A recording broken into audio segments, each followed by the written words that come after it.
Cerita kita hari ini, antara sujud dan seruan ibu. Di sebuah dataran tinggi yang sunyi, berdiri sebuah menara ibadah, tempat Juraij mengasingkan diri. Di dalam menara tersebut, terasa sangat tenang, hanya terdengar suara angin sepoi-sepoi. Juraij sedang berdiri tegak dalam sholat sunnahnya dengan kekhusyukan yang luar biasa. Narator berkata, di masa lalu, hiduplah seorang ahli ibadah bernama Juraij yang menghabiskan waktunya hanya untuk mendekatkan diri kepada Allah di dalam menaranya. Narator berkata, bagi Juraij, sholat adalah segalanya.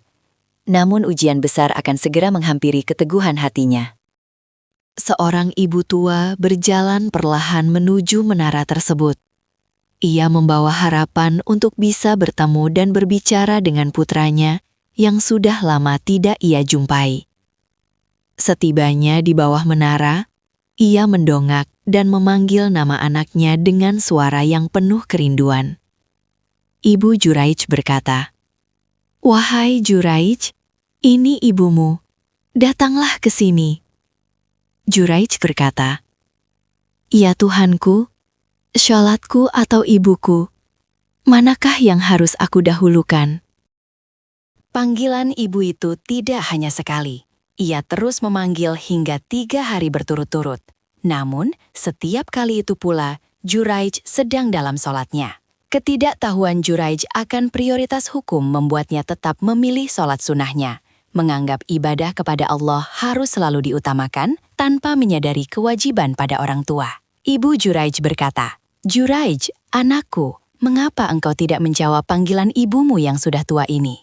Nah, berkata, karena kurangnya pemahaman fik, Juraij tidak menyadari bahwa seruan ibu adalah kewajiban yang mendahului sholat sunnah. Hati sang ibu akhirnya hancur karena merasa diabaikan oleh putra yang dicintainya. Dengan air mata yang mengalir dan tangan yang terangkat ke langit, ia memanjatkan doa yang akan mengubah hidup Juraij selamanya. Ibu Juraij berkata, Allahumma la tumithu hatta yanzura fi wujuhil mumisat. Ya Allah, janganlah engkau matikan dia sebelum dia melihat wajah wanita-wanita pezina.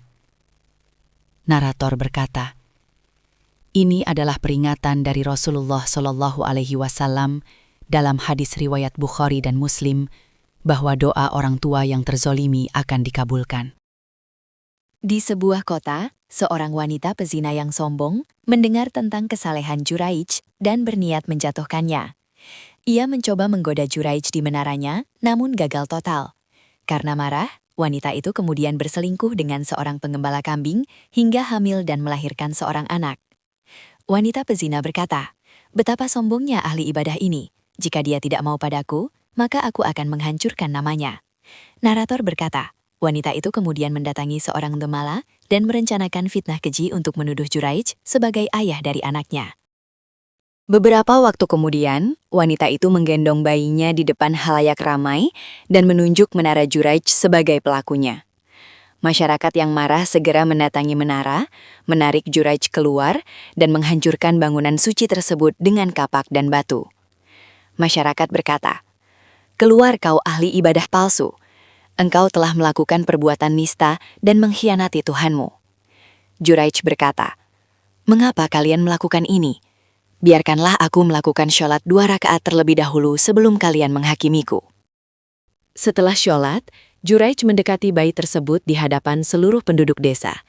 Dengan penuh keyakinan kepada Allah, ia menyentuh perut bayi itu dan bertanya. Atas mukjizat Allah, bayi yang baru lahir itu pun berbicara dengan jelas. Juraij berkata, "Wahai bayi, siapakah ayahmu yang sebenarnya?" Bayi berkata, "Ayahku adalah sang penggembala kambing itu." Kebenaran pun terungkap. Masyarakat merasa sangat malu dan bersujud meminta maaf kepada Juraij. Mereka menawarkan untuk membangun kembali menaranya dari emas, namun Juraij menolak. Ia menyadari bahwa semua ini adalah akibat dari ketidakpekaannya terhadap panggilan ibunya. Masyarakat berkata, "Maafkan kami, wahai Juraij. Kami akan membangunkan menara dari emas untukmu sebagai penebus dosa kami." Juraij berkata, Wa qadha rabbuka alla ta'budu illa iyyahu wa bil walidaini ihsana. Dan Tuhanmu telah memerintahkan supaya kamu jangan menyembah selain Dia dan hendaklah kamu berbuat baik kepada ibu bapamu. Al-Quran Surat Al-Isra 23. Di bawah langit sore yang berwarna jingga keemasan, Juraij berjalan dengan langkah rendah hati menuju kediaman ibunya. Desa terasa damai, jauh dari kemarahan yang sebelumnya sempat meluap. Juraij akhirnya sampai di hadapan wanita tua yang telah melahirkannya. Dengan penuh penyesalan, ia bersimpuh di tanah dan memegang tangan ibunya dengan lembut, menyadari bahwa ibadah yang paling mulia saat itu seharusnya adalah memenuhi panggilan sang ibu. Air mata haru mengalir di wajah keduanya, menandakan rekonsiliasi yang tulus di hadapan penduduk desa yang menyaksikan dari kejauhan. Juraij berkata, "Wahai ibu, ampunilah anakmu yang sempat buta akan prioritas ini. Aku teringat firman Allah dalam surah Al-Isra ayat 23 yang menyatakan, dan Tuhanmu telah memerintahkan supaya kamu jangan menyembah selain Dia, dan hendaklah kamu berbuat baik pada ibu bapakmu dengan sebaik-baiknya. Maafkan aku karena lebih memilih sholat sunnahku daripada menjawab seruanmu." Ibu Juraij berkata, "Anakku, doaku telah dijawab Allah dengan caramu kembali kepadaku. Ingatlah pesan dalam hadis riwayat Bukhari dan Muslim bahwa seandainya engkau mengerti agama dengan mendalam, engkau akan tahu bahwa menjawab panggilan ibumu lebih utama bagi Allah daripada sholat sunnahmu. Mari kita mulai lembaran baru dalam ridhonya." Alhamdulillah, terima kasih telah menyimak kisah ini. Semoga kita bisa memetik hikmah tentang pentingnya kejujuran, kesabaran, dan bakti kepada ibu di atas segalanya. Sampai jumpa kembali. Wassalamualaikum warahmatullahi wabarakatuh. Terima kasih dan sampai jumpa lagi.